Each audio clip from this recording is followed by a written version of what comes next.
we need to see the detail. There was always something strange about the government's negotiating stance, that we've always accepted the EU negotiating guidelines as though they were also binding upon us. This is a much more complicated Brexit than I would have preferred. We always thought it would be quite easy to leave because most countries aren't in the European Union and have perfectly simple and straightforward arrangements with the European Union.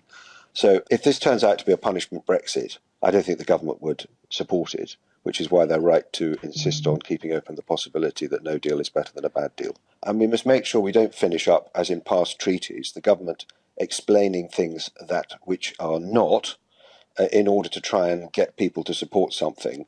I mean, the Maastricht Treaty, remember, we were told was a reversal of the Federalist ratchet, and it turned out to be anything but. We can't practice another deception on the British people like that. Do you not accept that maybe it's just the fact you don't have the numbers for your kind of Canada-style exit? Well, I imagine that's probably true. The British people voted leave, but the bulk of British politicians are Remain. And we've always been wrestling, ever since the referendum, between this collision between representative democracy and direct democracy. The question is whether these solutions are sufficiently mindful of the sovereign decision that the British people took to leave the EU. And when I say sovereign, I mean that the sovereign parliament gave this decision very explicitly to the British people, and then our sovereign parliament accepted the decision by invoking Article 50 through the Act of Parliament.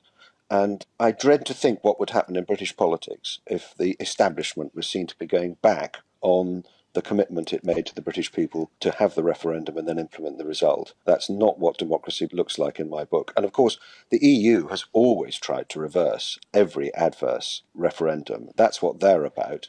And if they defeated us, if they defeated the British people in this endeavour, that would be a disaster for our country. And do you think this is the end of the concessions, or are there going to be more to come?